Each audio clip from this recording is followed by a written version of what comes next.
Excellent. Okay. All right. And so I'm going to go ahead and post this as well to Twitter. But everyone, this is Frederick Jones, founder of MyFootprint.com and creator of Saturday AM and many of our publishing lines.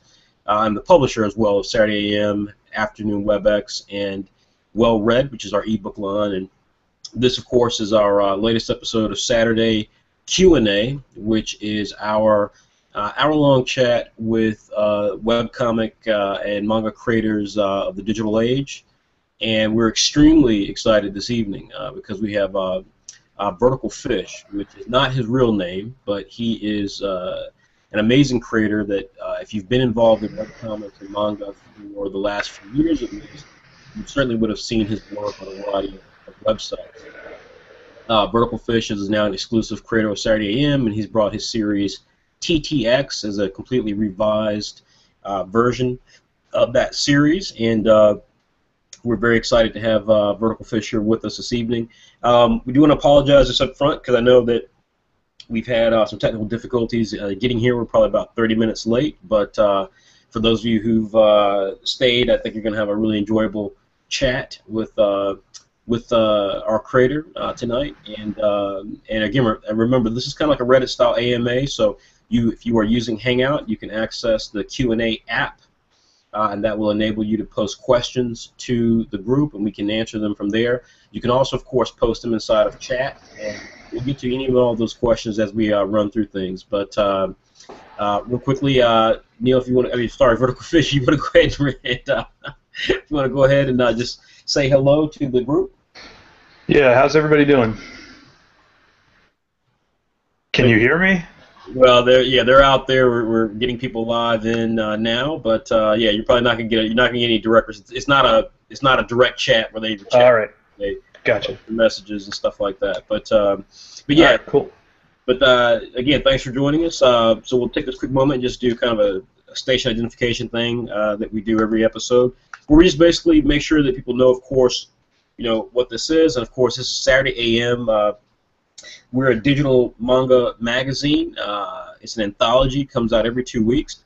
Today is our 14th issue, which is just amazing for us because we set out to do this and had a goal in mind, both to attract some of the top creators, top amateur webcomic creators, and then also to create a really successful brand around action-based properties. And that we are at our 14th issue, that the content gets better and better, that we've got creators like VerticalFish. We're extremely excited. And if you or yourself are a big fan of digital manga or webcomics in general, highly recommend you check us out. The web address is www.saturday-am.com. And every issue features anywhere from 70 to over 100 pages. Our latest issue today, number 14, is over 100 pages. And it features, again, top talent creators like White Manga and Wally Wynn, Beverly Toole, VerticalFish, and many, many more. And we've got more creators coming, more exclusive series coming. And so every issue is just an amazing experience. It's kind of similar to something like Weekly Shonen Jump. And you can get each individual issue for just $1.99, which is better than just about any digital comic book, including stuff that you might see from Comixology out on the market. The ones that tend to be 99 cents tend to be either old comics or tend to be a lot less pages. Something like Walking Dead, which is a phenomenal comic book, obviously, charges $2.99 on Comixology for about a 30 to 40 page comic. And we certainly think we provide just as much value, if not more, than Walking Dead does. And again, we're just $1.99 per issue. The best deal, however, is that you can subscribe to Saturday AM for just $5 a year, getting 20 issues for the entire year. And that makes it the best deal in comics, bar none. And so we're just extremely excited to be doing what we're doing and to have creators like VerticalFish. So again, thanks for joining us tonight. We're going to jump right into it. As I said before, any viewers can post questions for this Reddit-style AMA in the Q&A app, or you can post it in the chat window, and we'll get to those. But let's just jump right in with VerticalFish now. VerticalFish, obviously that's not. Let's just get this right out of the way. So obviously that's not your real name. Yeah. You were not born VerticalFish. No. So tell everybody, because obviously, with my footprint and Saturday AM, I've made a conscious effort to show people the real creators and to have them have the real names. Obviously, we took a caveat on that with you, but tell them a bit about why you use the name and kind of a bit more about your background. Yeah, well, I'm a medical. Well, at the time I was doing most of my webcomicking. I was a medical student, but now I am a full-fledged resident. So I have a career outside of webcomicking, and I feel like I should keep those in two completely separate realms. So that's kind of why I basically don't give my name publicly. There are some issues, especially with working, how you're not supposed to hold any two particular jobs at once, and I just don't want that to get in the way of what I do for fun. Got it. And so do you, and so, with that being said, and of course, obviously that's what you told us, and that's why, I've been okay with it. But one of the things I'm curious about is why that name? Where does that name come from? Yeah, so this actually dates back to high school. When I was in high school, I was part of the pre-medical track. And in my anatomy and physiology classroom, there was a fish tank there. And in the fish tank, the teacher kept some goldfish, and one of them had like a problem with its swim bladder or something. It wasn't like a sickness because the fish never really died. It just swam vertically. All the other fish would be swimming horizontally, and this one fish was just up and down all the time. And it stayed like that for the entire time we were at high school. And that's kind of unrelated, but one day I sat down in that classroom and my friend told me about DeviantArt, and I was actually making an account on DeviantArt, and I just could not think of a name, and then I just randomly picked VerticalFish as the name of the account. And I actually didn't really start using that account until 3 years later, but I was too lazy to make a new name, so that one just kind of stuck, I guess. And so how long have you been creating comics? Not how long you've been drawing in general, but how long have you been creating comics via webcomics? So I would say the first time I really, truly set out to do a digital webcomic, it's probably between my last year of college and the first year of medical school that summer. Mm-hmm. I was into art pretty much all of my life, and my friend was too, and he was not going to medical school. He was actually pursuing an arts degree, and he said he wanted to start a webcomic during that summer. We used to go to the gym together, and we were just talking. We would shoot each other's storylines and critique each other's work and stuff. And so he said he was starting a webcomic, and he told me I should start one too, because I was always, bouncing stories off him and stuff, but I'd never, thought enough to write any of them down or tried to make any of them into something substantial. But he said I should do it, and so we both started out, and he ended up actually quitting like 2 weeks after he started, but I just kept going. And it's just gotten pretty crazy since then. I have a ton of ideas, so whenever a new thing pops up, I'm just starting a new webcomic and just seeing where it goes. So, one of the things I think is interesting about you, one of the things that was interesting to me when I started my footprint.com and then started these publishing lines that we have. So, clearly webcomics is an interesting animal because it is, for those of us, who are older, and I'm obviously, I'm very old, is, the democratization of what it represents in terms of publishing and the ability for people to get their work out there. And, I think you kind of represent a unique example of that, and that's what kind of attracted me to your personal story, which is always kind of the thing that I look at alongside of the property that the creator has, because you do seem to be, first of all, multi-hyphenate, which if people don't know what that term is, is kind of a intellectual slang sort of term for the notion of someone who is the old school term was Renaissance man. Like, you know, you have a lot of interest, it seems like, and not just interest, not just like passing fancies, but things that you actually do. I mean, you know, my hat's off to you for the medical school thing. I mean, just that by itself puts you in a rarefied air in terms of webcomic creators. But what fascinating, because I mean, you do like music as well, right? Yeah, when this is actually a funny story. If you'll allow me to expound upon it, in freshman year of college, that's what kind of set me off into playing electric guitar. I mean, I had always played instruments. This actually kind of relates to webcomics. I'd played like piano, clarinet, trumpet, but I'd never really gotten into them because they were all like, you know, structured, hierarchical lessons, and lessons were always during the time that Toonami was on. When I came home, and I was like, I would always avoid going to lessons just so I could watch Toonami as a kid, and so I never really got into musical instruments when I was young. But when I went to college, the first year I was there, I played the video game Guitar Hero, and I really sucked in the beginning. I was terrible at it, but my friend had it in his room, so whenever we were there, we would all just be playing against each other, and I got better and better as the year went on. And pretty soon I was like the best person on the floor, not to toot my own horn or anything. But at the end of that year, I decided to put down the plastic guitar and buy a real guitar and see if it translated at all. And I guess it did.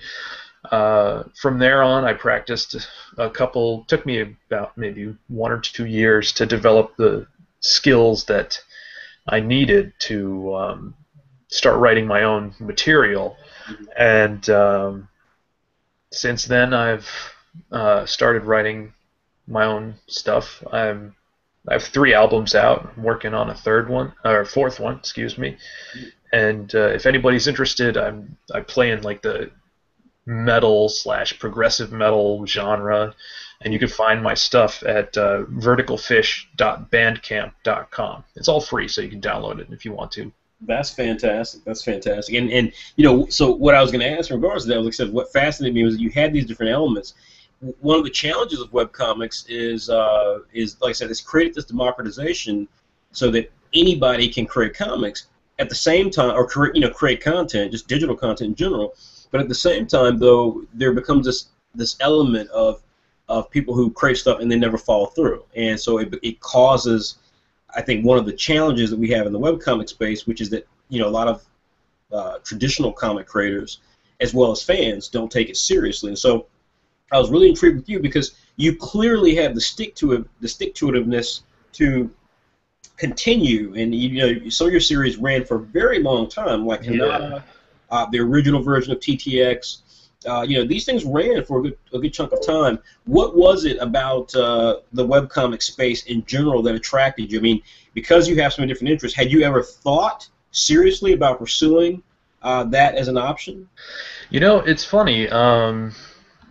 I'd say the first time I ever decided, because I've always had stories that I wanted to express ever since I was a kid, and we were drawing and just in, you know, aftercare programs or whatever, and we were just drawing and creating all these stories. I'd always built them up, and for a while I tried to express them through novel format. I would actually type out these long essay novel type chapter after chapter kind of things. But I never felt like that was enough to convey some of the thoughts that I had, and I didn't really get into manga until I was in high school, I think, although I'd always been influenced by Toonami and DBZ and, you know, Cowboy Bebop, Outlaw Star, all those things. I'd always been influenced by those, but I never really thought about doing comics until probably high school. I had to take this pre-class before I went to high school. It was in like the summer between middle school and the first year of high school. And when we were there, I can't remember her name, but there was this girl who wanted to enter into a manga competition or something. She wanted to do some kind of like collaborative work, and she saw me doodling one day, and she actually asked me to cooperate with her, and we came up with a story. We drew a rudimentary, like, by the stuff that I do now, it seems so juvenile, but I still have some of the pages of it locked in my vault. But yeah, that was my first foray into webcomics and or actual like comics at all. But for a while, I didn't think that I wasn't very efficient at it. It took so much time to just draw one page that I thought, this is impossible. I can't do it. So I kind of drifted away from that. And then in college, I got into all these weird other sorts of things, like electric guitar was one of my hobbies. Doing like flash type animation was another one. Programming, I wrote a couple of like video game type scenarios, like a high-tech Space Invaders kind of thing. But I didn't really get back into comics until that the year, what am I saying? The summer between the last year of college for me and the first year of medical school, when my friend urged me to get into it. But after that, I guess I've felt that it's probably the best way that I can express myself. So you never, working for Marvel, for example, never crossed your mind? Nah, not really. I wasn't that into American comics that much. Okay. I thought the stories were cool, but there was one thing that kind of turned me off about it, how they would have multiple different storylines, sometimes branching off from the same one. I'm like a super old-fashioned guy who thinks that there should just be like one storyline and like no alternate universes and stuff like that. Right, so I guess but I think I didn't really know how potent emotionally, how comics could evoke such an emotional response until I read manga, and I just found that art form to be what I wanted to do. Absolutely. Well, I think that's true of a lot of people. Obviously, that's obviously why many of our creators have become creators, and obviously why we chose that art style. But Rio Shahal actually posted a question in our Q&A. He says, so obviously, which you've answered a little bit. He said, did you read any manga or watch any anime? And if so, what's your favorite? And I know you've mentioned a few titles, but can you give us like a couple of specific anime that you're a big fan of and manga? Sure, I can. I've read and watched pretty much every single thing there is to watch and read. I'm a voracious reader. While I'm not drawing, I'm reading manga because I feel like the more you read, the more you learn. Even if you're not, drawing to, or even if you're not actively trying to pick up styles and pick up different techniques and things, the more you read, the more you just subconsciously integrate certain shading techniques and certain line work into your art.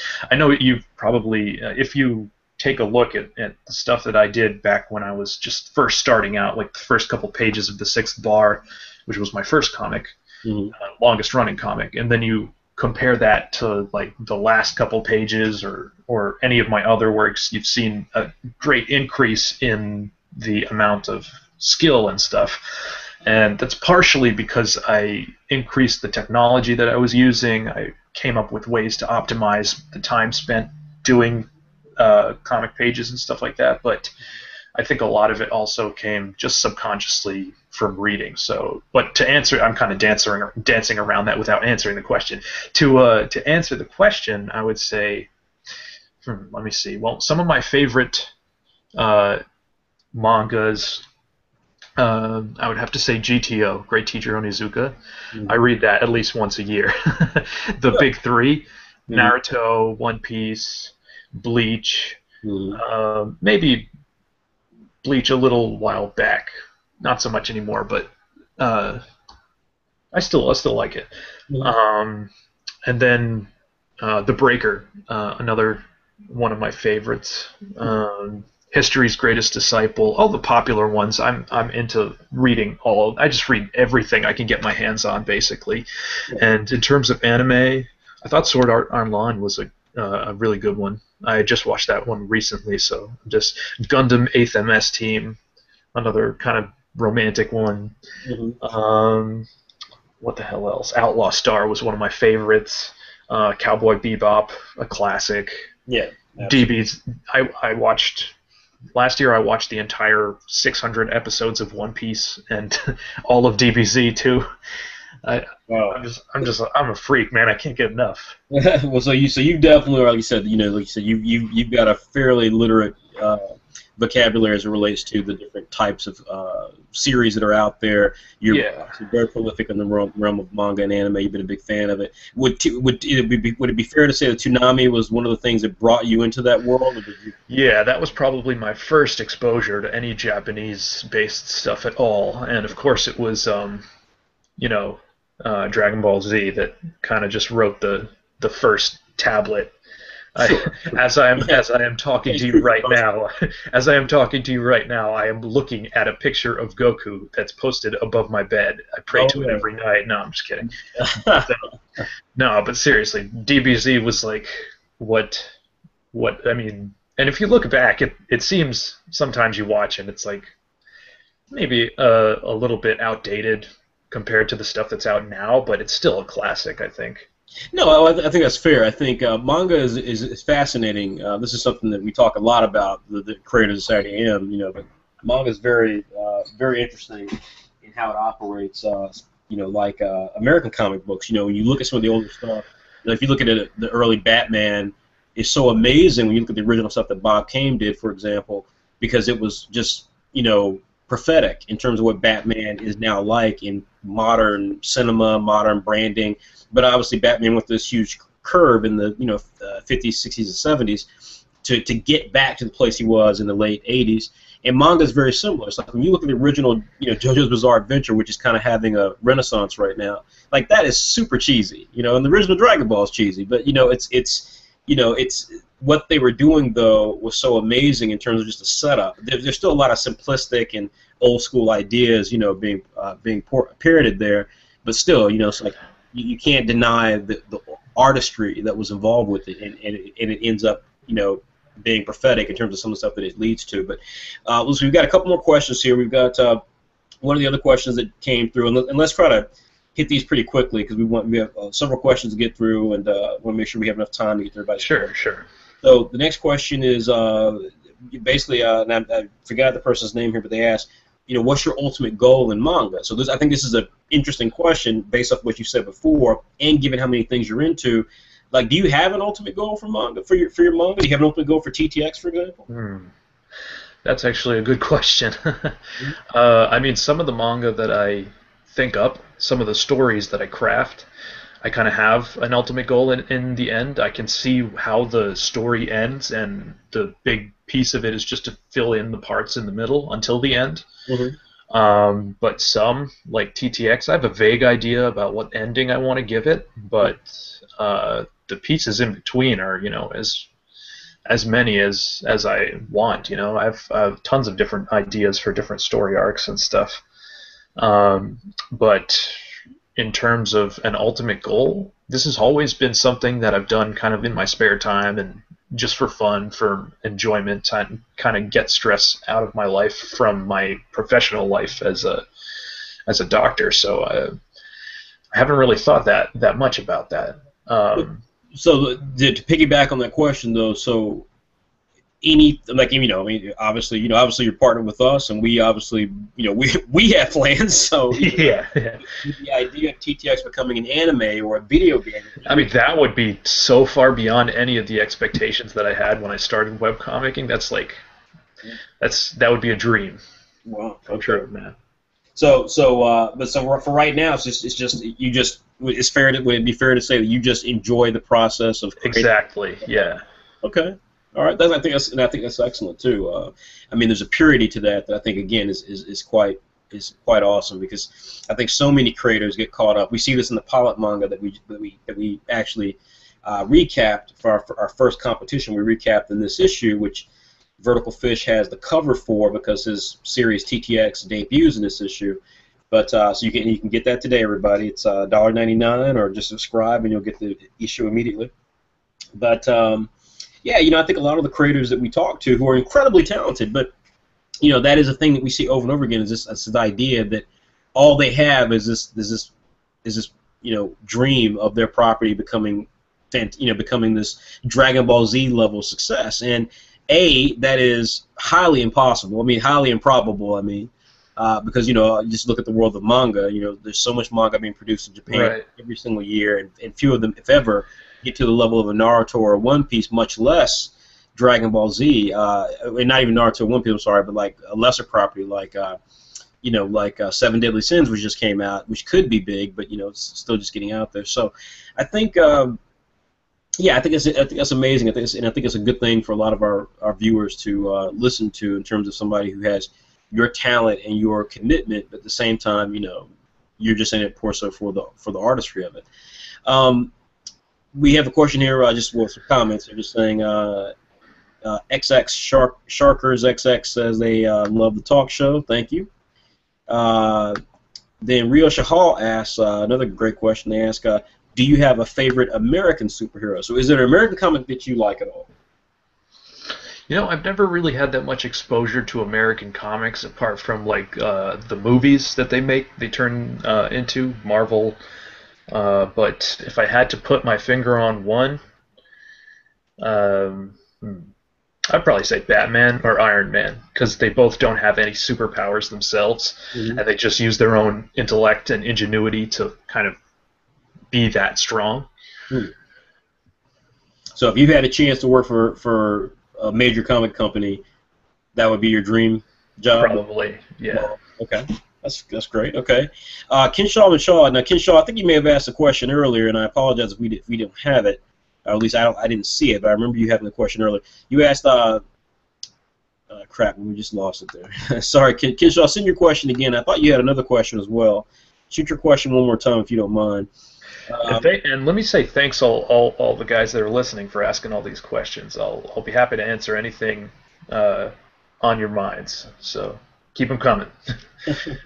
Well, there's like I said, lots of stuff coming through there. We had a couple of questions earlier.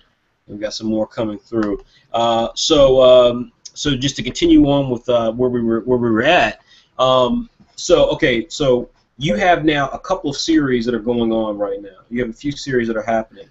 What series? Tell everybody what the series you currently have running. We mentioned one, which was Sonata, and obviously TTX now running with us. But do you have other series that you're working on at the same time? Yeah. Now this is the part where I say that I wish there were 7 different copies of me, so that I could work on all of my series at once and keep them all ongoing.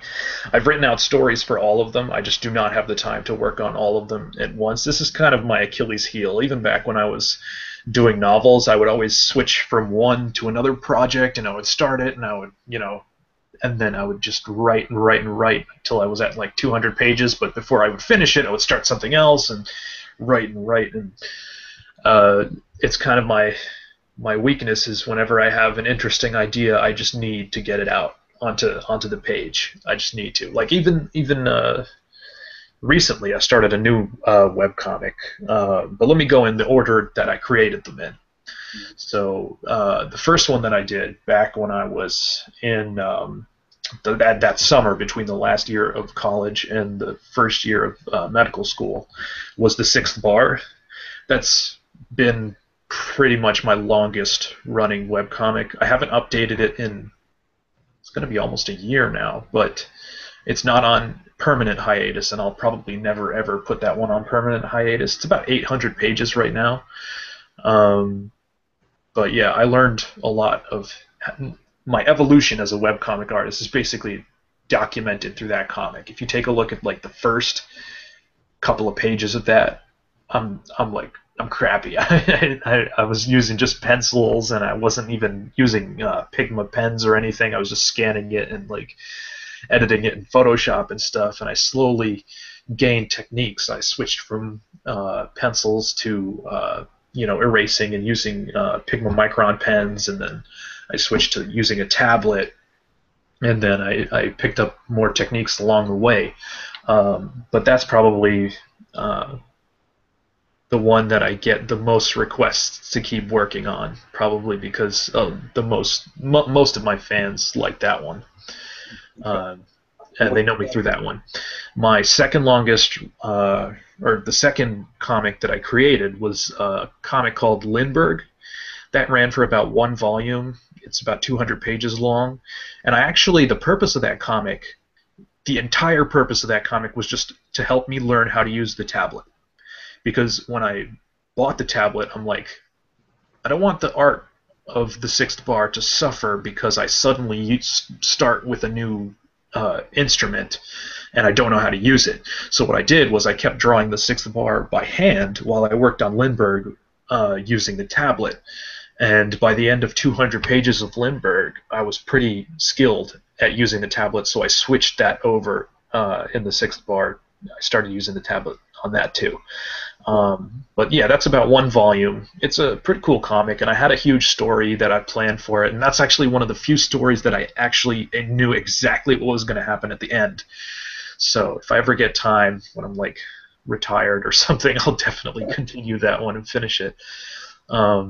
But not now. Right now it's on a pretty permanent hiatus.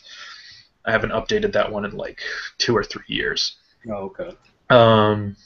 The one after that I created after Lindbergh was actually the first iteration of TTX. And that one,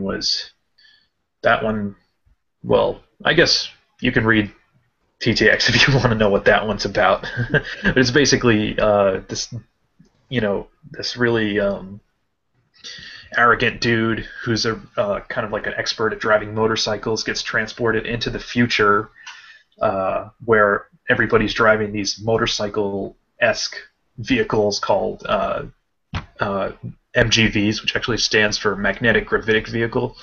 I don't know if anybody's ever played the Extreme G racing game series on Nintendo 64, but that was like one of my favorite games growing up when I was a kid. It impacted me so much, and the thing that I just irked me so much about it was that the gameplay was just so basic. It was really fun. It was so fun, but they had, like, apart from just racing, it was like there was no storyline whatsoever, and once you got past the arcade mode, it was just like, well, okay, that's it. What do you do now? Yeah. And so I had wished that they had added some kind of storyline to it, to make characters that you could get attached to emotionally. It would have just been like 100 times better. So I kind of decided to do that with TTX. And you'll see a lot of similarities between that, but I'm trying to weave an intricate story that's kind of independent from the game series. Yeah. But anyway, that's TTX. The one that I did after that one was called Glyph Master. That really didn't get off the ground. I kind of just had a spark of an idea, and I wrote out this huge story for it, but it only ended up going 30 pages. And that one has a lot of potential if I can just force myself to work on it. I haven't really been able to. Yeah. So your fifth one was that Hinata? Yeah, so that's the next one that I started. Actually, I started it a year ago. Mm-hmm. That was Hinata. And Hinata is the story of a girl who doesn't know a lot about the world. She's lived in a cabin in the woods with her father for a really long time.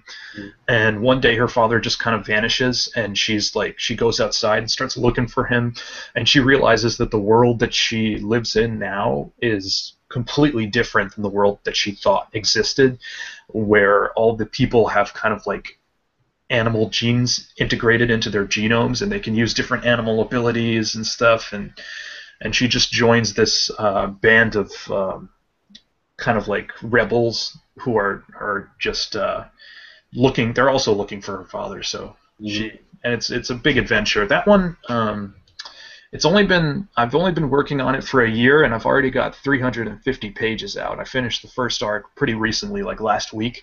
Mm-hmm. And so I think that's just a testament to like the batch line art method that I'm using right now. Mm-hmm. The speed at which I can produce pages is really dramatically improved since I started doing that. There's no doubt about that, and we'll kind of touch on that in a moment. And then and then my most recent Yeah. release is Krith, Mhm. which is a story about this band of heroes that goes after this giant worm beast that's like terrorizing the land, and there's like a very intricate story for that one. But that one you can probably check out. That's it's all these other ones that I've mentioned. They're all free. You can either check out my DA page or my Manga magazine page if you want to read those. So yeah, so I think the key thing that is cool for people to kind of see there is that there's so much stuff that you've done. So first things first, everybody. If you've had a chance to see VerticalFish's debut in Saturday AM, that tells you right there the amazing talent that he has. So, like I said, he had been on my radar for quite some time, and I'd heard things about him from some of the other creators who we have. The guys that you all know, like White Manga and Raymond Brown, and so, I'd heard about VerticalFish for some time, and so when we finally had a chance to connect and talk, it was just a question of trying to figure out which series he could kind of, rework a little bit and kind of take it to a level that is more appropriate with Saturday AM, both in terms of content as well as just in terms of maturity of him, if he is a creator, because what we do is so unique. So I think everyone, if you've had a chance to check out this issue, you'll be amazed. It's one of our best issues, hands down, issue number 14. You'll also find a double chapter of Bully Eater in there, as well as the next chapter of Saigami. We've also got some of our test flight the winner, Felipa Borman, who had Animale, and then the runner-up, which was Justin Anaciano, I think is the way to pronounce his name. He had a Gray Zone. But really talented issue, a great issue overall, and obviously just super excited about the potential of VerticalFish. So we're going to take a quick station break, and then we've got a ton of questions coming up, and via just like I said, we got so many questions coming up. We only have about 20 minutes left. We got started a little bit late, so of course we only have about 20 minutes left. So we're going to rifle through these questions. So VF just kind of answer them as fast as possible. Yeah, sure. All right, so just a quick station break, everybody. Again, this is Saturday Q&A. This is a regular series that we do every Saturday night, 9 p.m. Eastern Standard Time. And when you check that out, you have a chance to see just fantastic talent and have just really in-depth discussions with them. We're extremely proud of how much you guys have supported this over the last couple of weeks since we started. We've profiled creators like White Manga, Mikhail Dingle, Andrea Otilia Voros. We've got some more exciting creators coming up, including Raymond Brown and Beverly Toole and David Yoon, creator of Spoon. So definitely continue to check this out. It's 9 p.m. Eastern Standard Time most Saturdays. Of course, if we change that time, which we have on occasion, we'll let you know. You can always find out what's happening with Saturday AM and Saturday Q&A via our Facebook fan page, which is facebook.com/Saturday AM, just one word. And of course, there you'll get information as well about our pilot manga program. You can also find out about our pilot manga program at the bottom of our website, www.saturday-am.com. What is pilot manga? Our pilot manga program is a chance for all of you, the future VerticalFishes, the future White Mangas, the future Beverly Tools, and so on, to have a chance to put your property directly to Saturday AM, so we can run it either in afternoon WebEx or Saturday AM. It has blown us away how much you guys have appreciated what we're doing, how many of you from around the world have found a connection with us and really appreciated the things that we're doing so much that you guys not only joined this private group rapidly. So within a span of a month, we had grown to nearly 200 members. And again, no one joins and becomes a member immediately. We check to make sure that you're not, crazy or a rabble-rouser, that you are a comic book enthusiast and/or manga creator of some sort. Talent is not a question, but desire is certainly something that we make sure you have. And then you come aboard and you find a group unlike any other group on Facebook, completely devoted towards the creative aspect, the creative process. And every month in this group, aside from getting tips and communications from all the creators within Saturday AM and Afternoon WebEx, we have a contest called Test Flights. And everyone submits their properties, or everyone who would like to submit can submit their properties. We have rules that change every month. And when you do it, we choose the winner each month, a winner and a runner-up, and their works, they didn't get a one-shot that will be featured exclusively with Saturday AM and Afternoon WebX. We'll throw a lot of marketing and support behind it, and it's our attempt to kind of emulate the process that happens in Japan for things like the Hop Step Award that give promising young creators a chance to really live out their dream of being taken seriously for their craft. We want to create future manga creators. We want to create future webcomic creators. And you still own your work. There's no situation where we own your property. We just want to find you and then help you develop it to the next level. And the response for people who joined us has been absolutely stunning.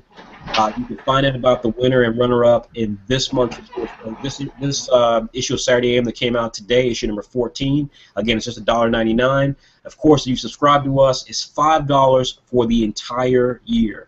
20 issues, $5 for 1 year.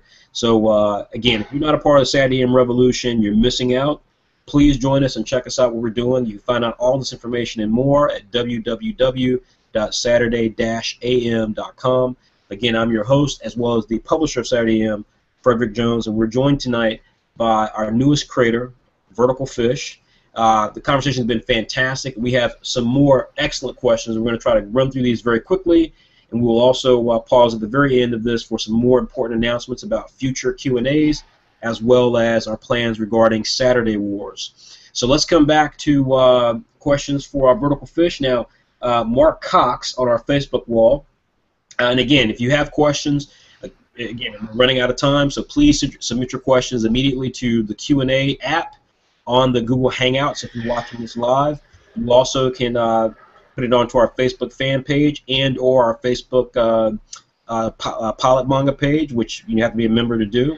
Yeah, and let me just add one thing. If your question doesn't get answered in the time that we have, you can always go to my DeviantArt page and just post it on the profile. I'm pretty religious about answering questions there, so. Fantastic, and we will post, and those of you, again, who are members of Saturday AM, and if you're not, again, check out our fan page. We will post the links to get in touch with VerticalFish.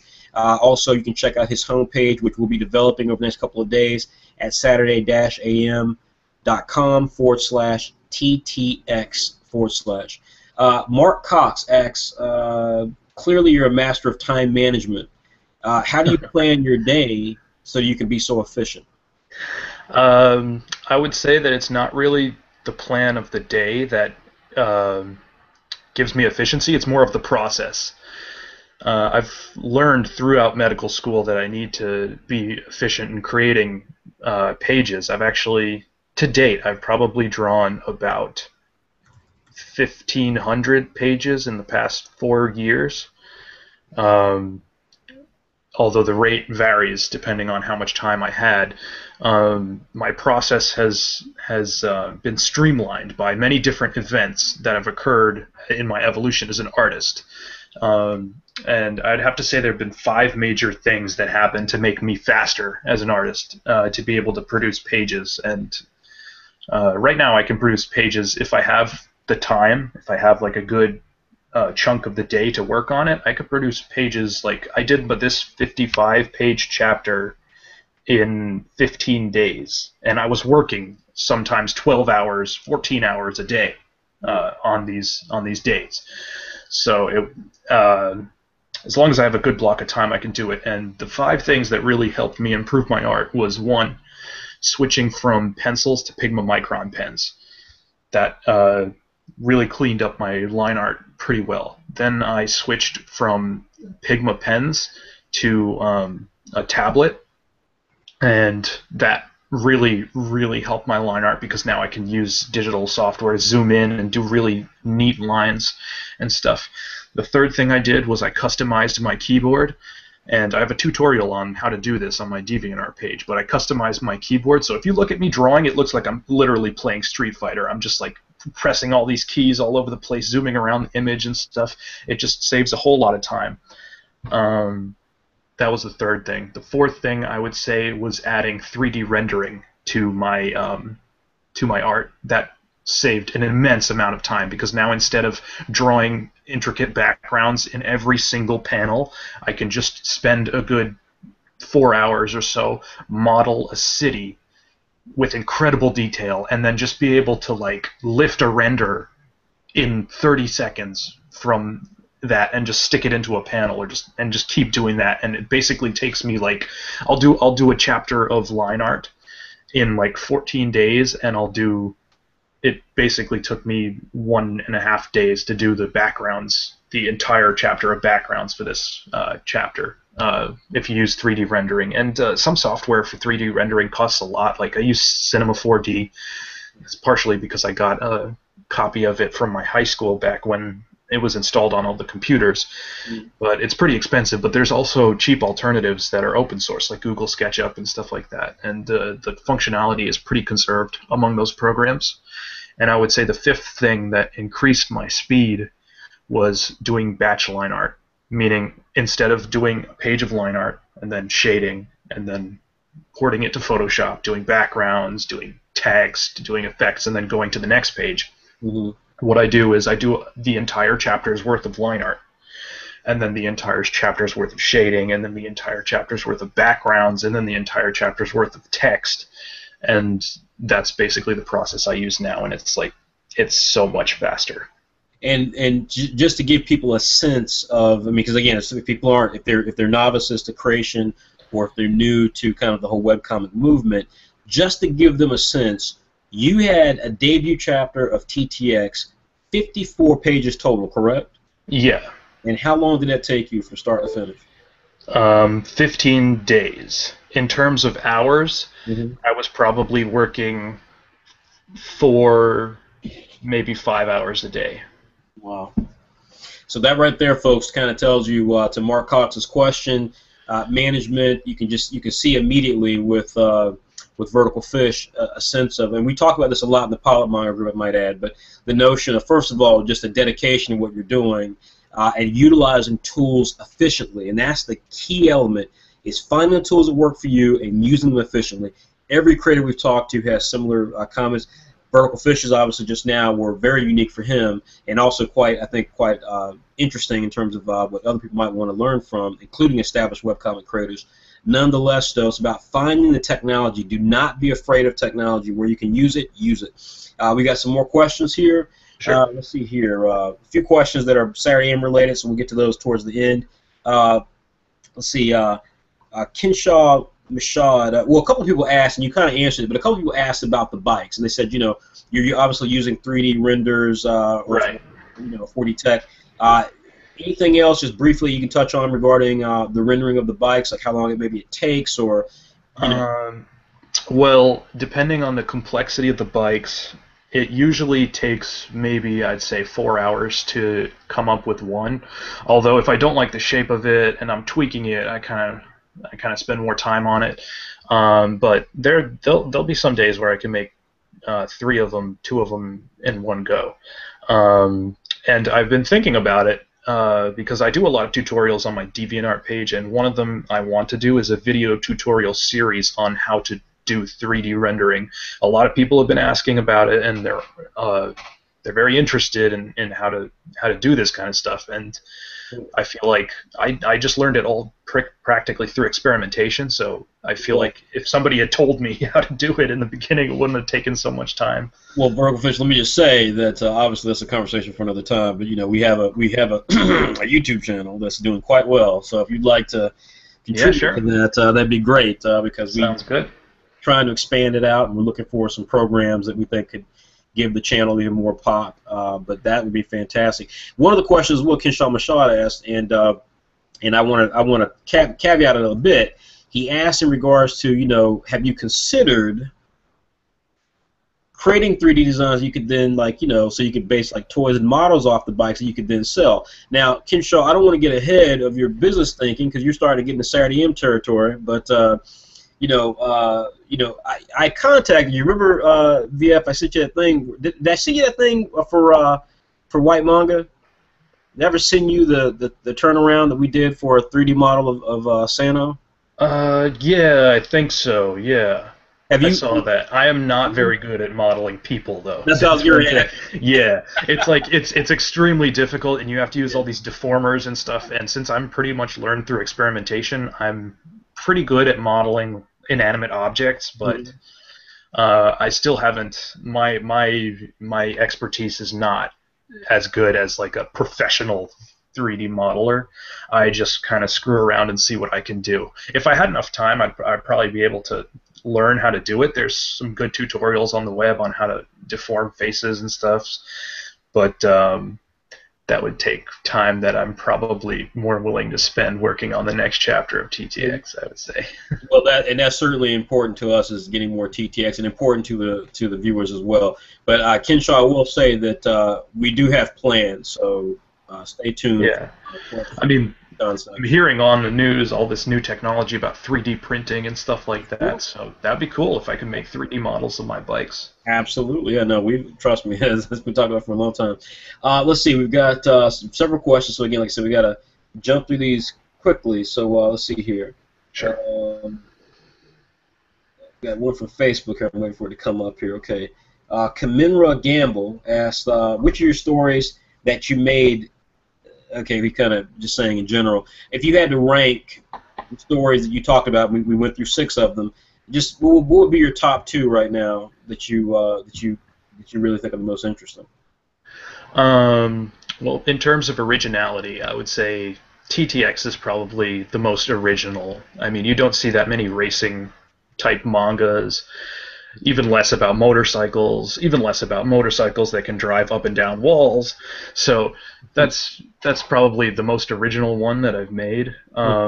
And I would say top 3 instead of top 2, because I just have to include one. Hinata is the one that is currently going strong, has a strong following, and I'll throw the 6th bar in there too, because that one is just that one I can't go without that. That taught me how to become what I am now. So. Okay. And so next question is, again, Kenshaw Mashad. He's saying, what advice would you give to artists that are trying to create their own manga? So, you, as we've established, so interesting because your situation was not driven by some you weren't driven, in other words, to create manga. It was something that kind of, you discovered, you were a big fan of it, but you also are a big fan of lots of things, and you've explored a lot of those for yourself. But for someone who's really serious about this, what advice can you give? I would say always be dedicated and express your ideas and experiment as much as you can. If you see a technique you like in a manga that you're reading, try it out in your own art. Try to reproduce it. It doesn't have to be a direct copy of whatever you're reading, but you can take, maybe you like the way somebody shaded something, or you like the lines on a particular thing. Try to incorporate different styles into your own art so that you can develop a cohesive style of your own. And I feel like once you have done that, you'll feel very comfortable. Also, check out my DA page. There's a bunch of tutorials on there for everybody who wants to learn how to be a webcomic artist. They can't help you 100% of the way, but they'll definitely teach you a bunch of cool tricks and time efficiency and different programs to use and different tips and tricks to do. So that's basically my advice.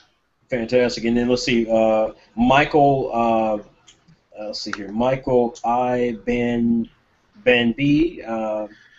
asks, who are some of the influences regarding your art style and or story style? So we talked about, obviously, you are fans of certain manga and so forth, but right.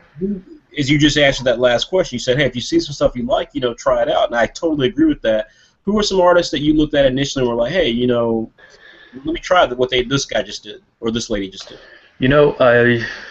It's hard to say now. I've read so many different stories that all the styles have just basically blurred together. I've taken bits and pieces from a bunch of different authors, a bunch of different people do the stuff that I do, but it's been so long since I've actively incorporated something else into my style that I can't even remember. I've just been basically just working with my cohesive style. Now that I've found a comfortable style to use, I've kind of settled down with that. But I have to say I've been very influenced by the art of Oda, from One Piece, and Naruto, a little bit by Bleach, not that much though. also authors like the I forget what his name was, but the guy who did The Breaker. That was Yeah. another one with great art. I'm trying And to remember which one that one is because that one's escaping me. The Breaker. yeah, that's an awesome one. If you haven't checked it out, it's actually a Korean. It's a manhwa. That's okay. That's what I was getting ready to say. I'm like, I'm pretty So familiar yeah, with it, but I've yeah, never. but that one is really good. And I mean, the sequel to it is going on now, and I read that thing maybe every 2 months just to see new chapters come out. Okay, It's well, pretty I'll good. definitely check that out, and everyone should look for that as well. Obviously, we don't approve or suggest you try scanlations, but in a case where you can't find it officially, obviously, give it a look for it and see if you can find it, so you can learn about a new type of manga. The Breaker is a manhwa. We've got a couple of questions here that are Saturday AM related, so I'm going to answer them real quickly. We have about 5 to 10 more minutes left. Sure. So I'm going to answer these questions real quickly about Saturday AM, and hopefully I'll give you guys time to ask one last question to VerticalFish, and then we will finish up with some station break just to kind of give you guys a bit more information about some important things coming up soon. So let me hit some of these questions very quickly. Again, use the Q&A function on the Google Hangouts if you'd like to leave a question for VerticalFish, or you can put it into the Facebook fan page and or Facebook pilot manga group that we have, or you can use the chat window. So any of those are places where you can send a question for VerticalFish. Last 5 to 10 minutes here, guys. So a couple of questions for Saturday AM. We've got a question from Drawcast, who asks, how can someone work for a company like Saturday AM? Do certain people in company just try to find people with interesting story drawings and ask them to be in their company? So yeah, so Drawcast. So again, like I said, I'm the publisher of the magazine. We also have a line called Afternoon WebX, which is free daily webcomics, and then we also have a line for ebooks called Well Read. Bottom line is that yes, I and my partners in myfootprint.com, which includes some of our creators like White Manga and Raven Brown and Wally Wynn, we actively look for new talent. Now, the key thing I would say is that we're not like other websites. We're a business that operates differently. We're a brand, and our interest is trying to find the best. So we're not interested in finding everybody who's got a story idea or everybody who's got decent artwork or has a decent character design. So many other websites, in fact, some places where VerticalFish's stuff is featured, they'll take anybody's stuff, and we're just not set up like that. We don't have the bandwidth for that, or in terms of manpower, but that's not why I started the company. I started to try to find people around the world who in my previous life as an executive producing stuff like this stuff, I routinely would always wonder, like, well, how come we don't have more women, or how come we don't have more people of color? And I just realized that it just wasn't going to happen because there wasn't a dedicated desire to try to find unique, original, new voices from channels that were not the same old channels of opportunity. And so that's why I started my footprint. And obviously, the success that we're having tells me that lots of people thought that way. And so you can look at our homepage to see just how diverse our creators are. You can also look at our series that are all exclusive. You will only find that content, the new content, through our magazine or on our website. And in both cases, you can see that these are all original stories that all have really powerful opportunities ahead of them. We only look at stories that I could see the stuff that I used to do in the past. Like if I can see it as an anime that I could turn into an anime, then that's something I look at.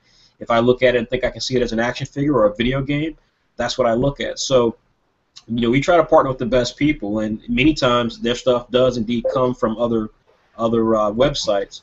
That said, if you are someone who thinks that you have the sort of things that we're looking for, then I just give you two options. One, use those other websites to get your stuff out there, and if if it's something that we think we can work with, then we'll contact you. Or join our Facebook group. It's a private group called Pilot Manga Submissions Group, and join that. You can find it on our homepage, www.saturday-am.com. Scroll to the bottom of the page. You'll see a link for Pilot Manga. It will take you directly to the group, Uh, you can't join immediately, but request to join, and once we admit you into the group, assuming everything's fine, we'll admit you into the group, and then you'll find not only a fantastic environment for you to become a better creator, filled with other talented people around the world, but more importantly, we'll have contests every month that you can enter to have a chance to have us publish your work and see the response. So that should answer that question. One other question that came for Saturday AM was from Maurice Johnson, who asked, I've heard mixed advice concerning copywriting. You're saving money currently to copyright your very own webcomic before going public, but I'm hearing to other people that it's not required. The greatest fear is sharing my work and having it taken. Thoughts? So Maurice, so like I said, I have a background in these things, an actual corporate background. You all have played some things I've actually produced.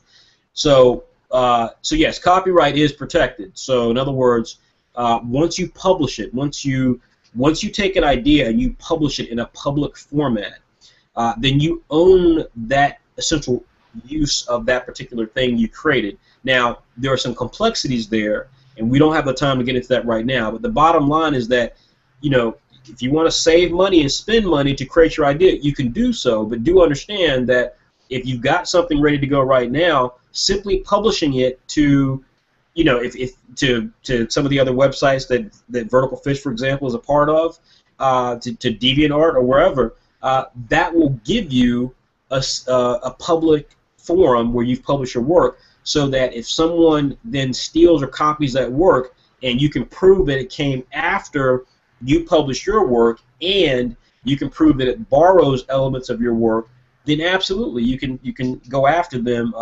legally, and more than likely you'll win. Where it gets dicey is where you publish something, or you go through the court system and try to get something adjudicated as being copywritten, and then maybe something comes along that's like your work anyway during that process. You publish it, and they say, well, look, this ideas are similar, but there's no way this person knew about your thing, and so so that becomes kind of the complication there.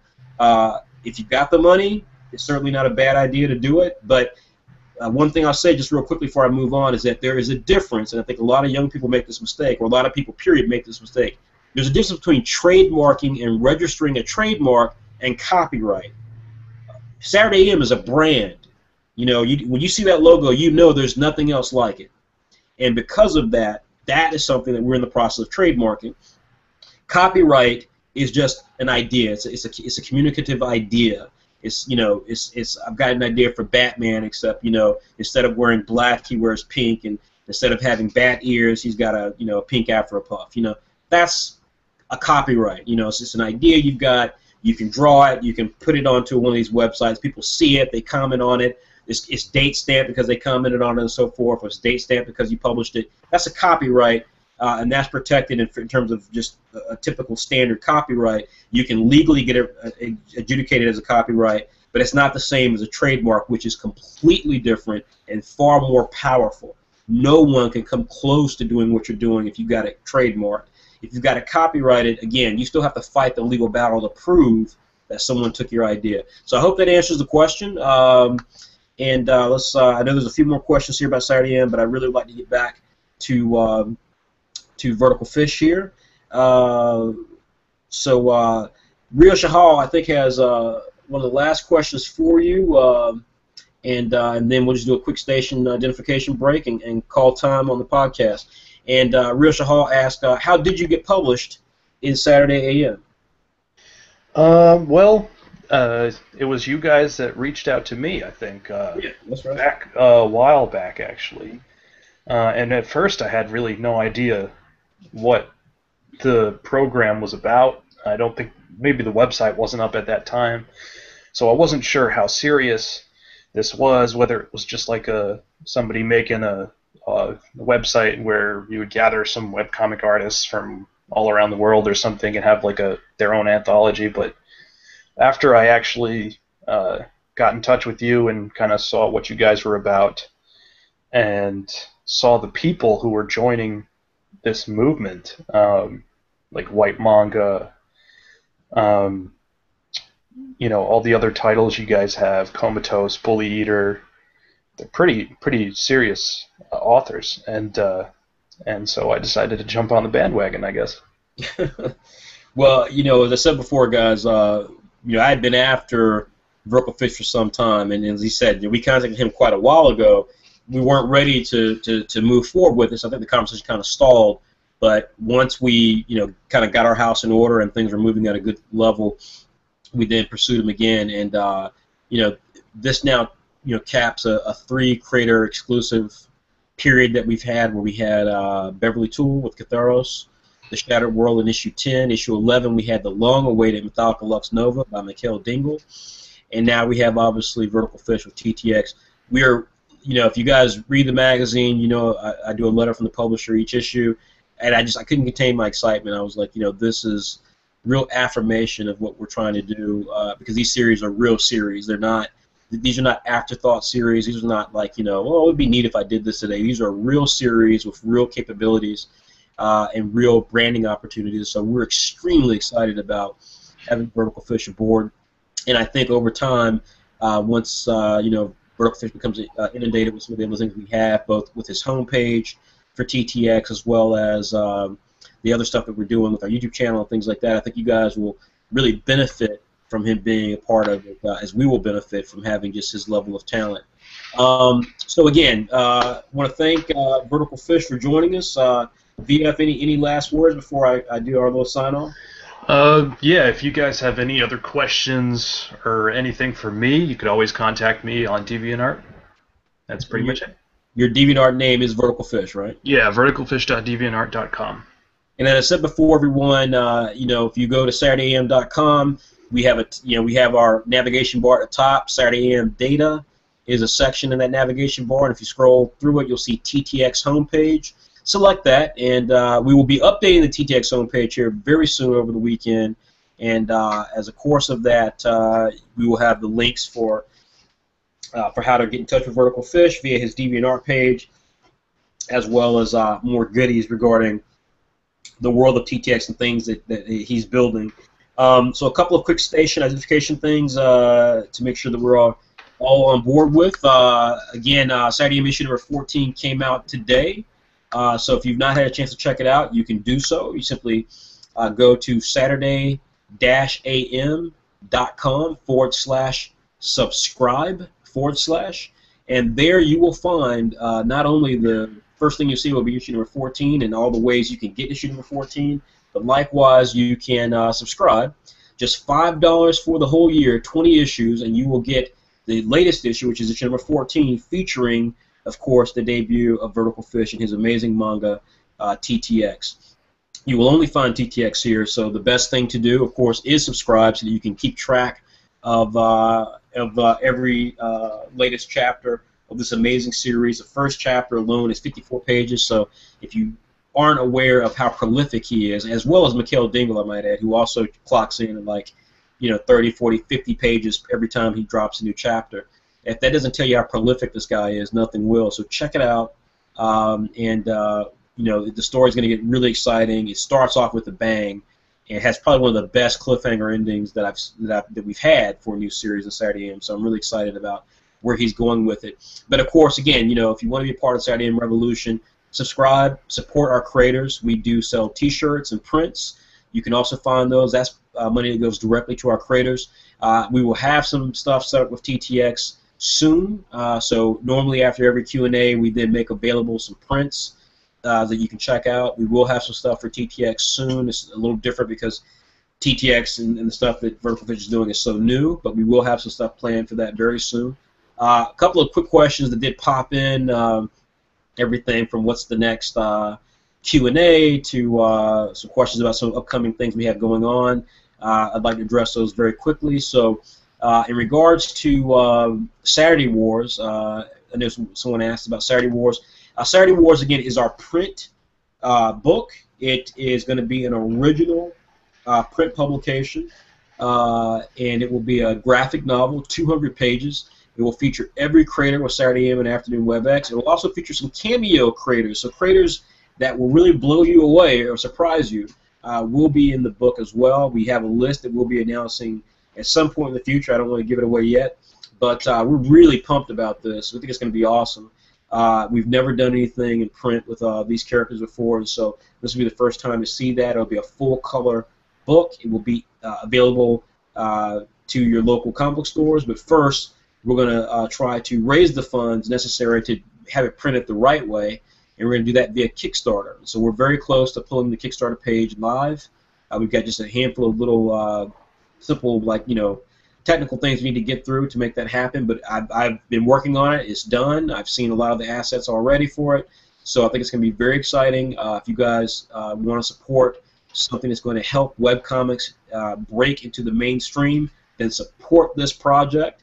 If you follow Saturday AM, you will not miss any of the things that we talk about in regards to Saturday Wars, because we will be making a big deal about it when we get ready to announce the Kickstarter, which that should be within the next week. So please stay tuned, and with Saturday Wars, we'll kick off there. The other question was about the podcast. We are working on it. TGIS, Thank God It's Saturday, featuring David Yoon and myself, will be coming. I wasn't happy with the first episode, and so, that was pretty much it. I wasn't happy with the first episode, so we shuttled it, and we'll be working on a future episode soon. Last question is regarding a forum. Wardon, you're asking about a forum and would it make things a lot more orderly and clear. Wardon, we're not even a year old. We have over 700 members on our Facebook fan page. We have web traffic on our site that's growing every single month. We have over 500 subscribers on our YouTube channel. We have less than 30 videos. The point I'm making is that we are growing dramatically, but we are still less than a year old. We have a long way to go, and we have very limited resources. But we're certainly doing as much as we can.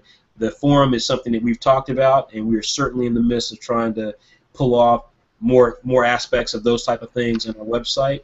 Right now we use Discus, so I highly recommend you keep on with Discus, but we will absolutely be trying to put together a forum, if not by the end of the year, then certainly sometime in 2015. So please stay tuned. I couldn't agree with you more, but again, we're just trying to, we're accomplishing a lot for how small we are. And then before we head off here, just two last points. In terms of next, on the Saturday Q&A, we have tonight, of course, was VerticalFish, and next week will be, let's see here, next week will be, actually, it was not listed here, but next week will be Brandon T. Easton. And if you all do not know who that is, trust me, you will want to join this Q&A. Brandon T. Easton is a creator of Brave New Soul, which is a documentary that features many creators of color who are in the science fiction and comic book industry. We'll be talking a great deal about that. But Brandon Easton also is a very cool comic creator. He's working currently on the Sherlock and Holmes comic book, or Watson and Holmes comic. He's doing some work for Line Forge. He's got a toy line coming out with a company out of Asia called Armor Marauders, and we'll be posting some information about that very soon. So definitely check that out. He also was a writer on Thundercats, an animated show, as well as Transformers. So if you all are fans, or any of you guys are writers or want to be writers, you will want to witness this Q&A. It's going to be huge. This guy's got some fantastic stories about creators, everyone from LaShawn Thomas on. So I highly recommend you check this out. This is going to be awesome. And so that's the next Q&A we have. That'll be next Saturday about 9 p.m. Eastern Standard Time. And before we go, quick comment for you, VerticalFish. Just the last question we have here came from Eli Camacho, who says, what 3D program did you use again? He said he used to use Blender 3D a lot to create character models and animation more than vehicles. But your vehicles look so great. So just real quickly again, what was the 3D model? Yeah, it's called Cinema 4D.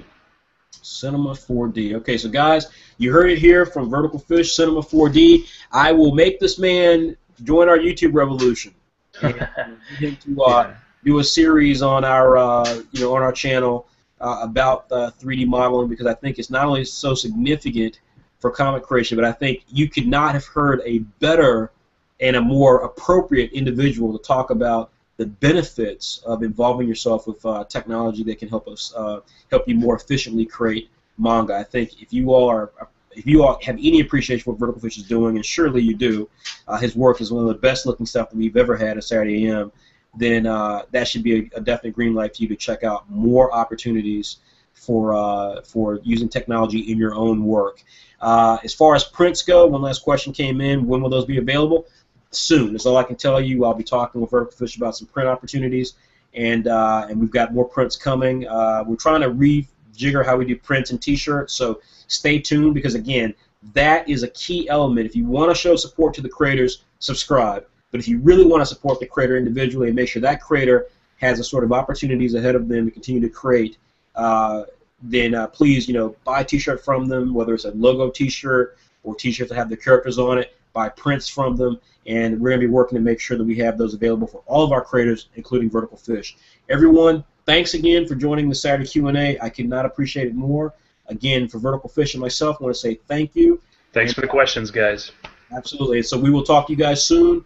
Do continue to check out TTX. Check out the webpage. Keep checking every couple of days, because when the homepage for TTX updates, you'll find some exclusive stuff there that's not in the comic, that you won't see on his DeviantArt page, and will give you more information about this amazing new manga series exclusively in Saturday M. Thanks, everybody. Talk to you next week.